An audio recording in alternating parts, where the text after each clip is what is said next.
चंद्रशेखर जी। धन्यवाद सभापति जी। राष्ट्रपति जी के अभिभाषण पे मुझे आपने मेरी बात रखने का मौका दिया। मैं जातिगत जनगणना से शुरुआत करूंगा जिसकी देश को जरूरत है, क्योंकि जनगणना होगी तो आंकड़े आएंगे तो जो बजट दिया जा रहा है वो सही तरह से लोगों तक पहुंच पाएगा, उस बजट का लोगों को फायदा होगा। दूसरी बात, अयोध्या में 3 दिन तक पुलिस ने कार्रवाई नहीं की। इसका खामियाजा एक बेटी को अन्याय के रूप में उठाना पड़ा और मुख्यमंत्री जी यहां खड़े होकर राजनीतिक स्पीच में उस बेटी के अपमान का तमाशा बना रहे थे। ये बहुत दुखदाई है। साथ साथ कुंभ में जिनकी जान गई उनको मैं श्रद्धांजलि देता हूं और मुख्यमंत्री जी को आपके माध्यम से कहता हूं कि वो सूची दे दे तो मुआवजा सब लोगों तक पहुंच जाए। बहुत अच्छी बात है। एक आईना सर मुझे दिखाना है देश भर की सरकारों को। यही बागपत के एक बच्चे ने न्याय नहीं मिला सर, आत्महत्या कर ली पार्लियामेंट के सामने, जितेंद्र ने। परभनी में बाबा साहब अम्बेडकर की स्टैचू तोड़ी गई सर, वहां सोमनाथ सूर्यवंशी को पुलिस ने मार दिया सर। यहां पंजाब में सर, अमृतसर में बाबा साहब अम्बेडकर की प्रतिमा पे किस तरह का अपमान किया गया।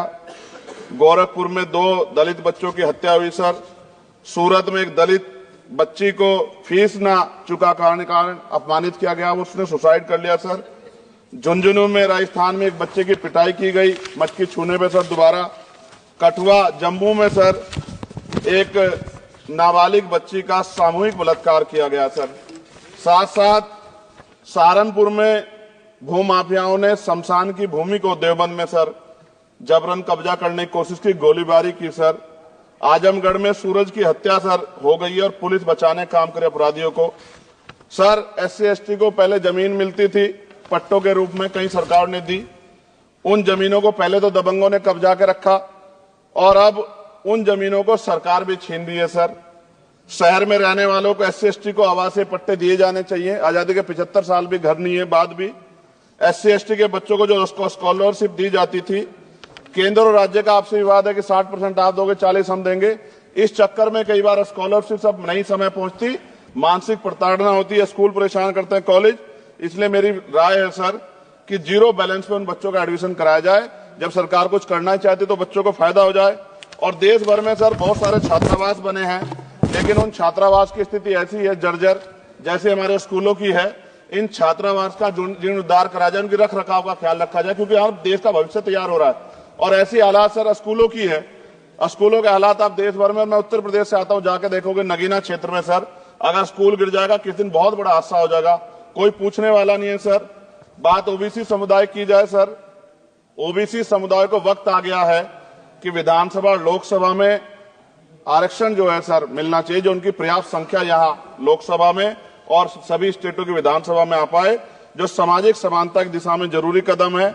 OBC को भी SC/ST की तरह सर प्रमोशन रिजर्वेशन मिले। OBC आरक्षण में जोड़ा गया सर असंवैधानिक है, क्रीमी लेयर उसको खत्म किया जाए। सरकारी स्वायत्त संस्थानों में भी सरकारी विभागों के समतुल्य पदों को चिन्हित किया जाए तथा उनकी समतुल्यता स्थापित की जाए, ताकि इन संस्थानों में कार्यरत OBC कर्मचारियों के बच्चों को भी आरक्षण का लाभ मिल जाए। सर पत्रकार सुरक्षित नहीं है। पत्रकार मुकेश चंद्राकर की सर भ्रष्टाचार के खिलाफ आवाज उठाने पर हत्या की गई सर। कौन पत्रकार ईमानदार से पत्रकारिता करेगा। किसानों को MSP की कोई लीगल गारंटी नहीं। एक बड़े किसान है दल्लेवाल जी, 69 दिन से सर जीवन और मौत के बीच आमरण अनशन पे है। क्या अब तक किसी दिन उनकी जान चल जाए, सरकार को संज्ञान लेना चाहिए। सर माइनॉरिटी की बात करूंगा, धार्मिक आस्था की बात है, हम तो सभी का सम्मान करते हैं क्योंकि हमने शपथ ली है, हम संविधान को मानने वाले लोग हैं। लेकिन सर बड़ौत में भगवान आदित्यनाथ निर्वाण लड्डू पर्व के दौरान दुर्घटना हुई, 8 लोगों की जान चली गई, श्रद्धालुओं की 75 घायल है, सरकार ने संज्ञान नहीं लिया। अयोध्या की तरह उनको मुआवजा दे देते तो उनके मन में भी जो माइनॉरिटी है पीड़ा जो है वो खत्म हो जाती। न्यायालय द्वारा पारित आदेश के बावजूद जैन समाज को जैन महातीर्थ गिरनार जूनागढ़ गुजरात पे पूजा करने रोका जाए, जो उनके मौलिक अधिकार का उल्लंघन है सर। बरेली में सार्वजनिक रूप से हजरत पैगंबर मोहम्मद साहब के खिलाफ सार्वजनिक अपमानित गाने चलाए गए। क्या सर मुसलमानों की धार्मिक आस्था का सम्मान नहीं होना चाहिए? उनका भी तो आजादी में योगदान है। और इनको अपराधियों किसका संरक्षण की खुलेआम इतने इस तरह गाने बजा के अपमानित कर रहे हैं। संभल की हिंसा में सर 74 लोगों की गिरफ्तारी हुई है और वहां के मुस्लिम डर के साए में है। सरकार बेगुनाहों की गिरफ्तारी बंद करे। महाराष्ट्र में सर चंद्रपुर जिला पड़ता है, मैं अभी गया था, तालुका चिमूर में ताडोबा फॉरेस्ट में संग्रामगिरी पहाड़ पर बौद्ध स्थल है सर, बहुत पुराना। वहां बौद्ध भिक्षु को सरकार बिजली नहीं देती, रास्ता नहीं देती और इतनी बुरी हालात में उनकी धार्मिक आस्था क्या है सर, तथागत बुद्ध की ज्ञान स्थली होने के कारण बोध गया में बौद्ध धर्म के अनुयायियों के लिए जो बहुत महत्वपूर्ण स्थल है सर, इस स्थल पर अवैध कब्जा हटवाकर बौद्ध धर्म के अनुयायियों को सौंपा जाए। उनमें बड़ी चिंता, देश विदेश से लोग आते हैं, तो यहां हमारे देश की छवि भी खराब हो रही है। और अभी 12 फरवरी को सदगुरु रविदास जी महाराज की जयंती है और 14 अप्रैल को बाबा साहब अम्बेडकर की, 11 अप्रैल को राष्ट्रपिता ज्योतिबा फुले, इनको मानने वाले लोग नए कार्यक्रम करना चाहते हैं। अभी जिस विचार की सरकार है सर, वो तो कोई कार्यक्रम कर लें, लेकिन अगर ये कार्यक्रम करना चाहते हैं तो इनको कोई छूट नहीं है और नई परमिशन नहीं मिल रही। खत्म करूंगा सर, अंत में थोड़ा सा और रह गया सर, इसको खत्म करूंगा। लेकिन सर मैं जानना चाहता हूं, क्या सरकारी पैसे पे एक ही धर्म का अधिकार है? दूसरे धर्म के धार्मिक आयोजनों पे अभी कुंभ में 7,500 करोड़ रुपए खर्च किया आपने। आप रविदास जयंती पे कितना खर्च करेंगे? आप 14 अप्रैल को डॉक्टर बाबा साहब अम्बेडकर जिनकी जय जयकार होती है, उन पे कितना खर्च करेंगे? और उनके विचारों को आगे बढ़ाने के लिए आप क्या सहयोग करेंगे? ये सवाल बहुत बड़ा है। और अंत में सर मुझे आपसे, आपके माध्यम से सरकारों को कहना है सर, क्या इस देश से दलितों, मुसलमानों, पिछड़ों, आदिवासियों को निकाल देना चाहती है सरकार? जिस तरह से उनके अधिकारों को, स्कॉलरशिप को, उनकी पढ़ाई को, हेल्थ सिस्टम में कोई पैसा नहीं खर्च हो रहा है, क्या उनको निकाल के इस देश को ऐसा देश बनाना चाहते हैं जहां कुछ ही धर्म के लोग रहेंगे? सर मैं ये कहना चाहता हूं, देश सबका है और अगर सरकार ये तय करके बैठ गई कि वो दलितों, मुसलमानों को, पिछड़ों को, आदिवासियों को निकाल देगी, तो सर ये संभव नहीं।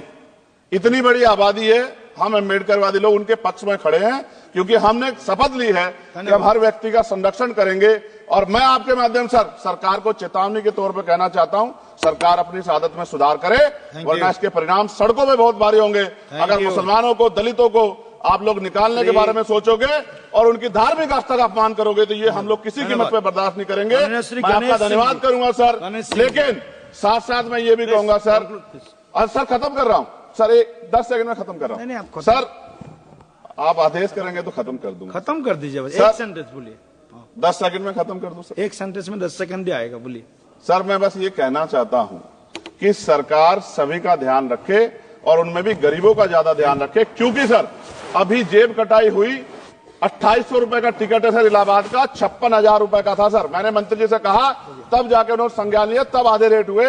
इसलिए कह रहा हूं, धर्म के नाम पे धंधा और लूट नहीं होनी चाहिए सर, इसकी जिम्मेदारी सरकार की। धन्यवाद सर।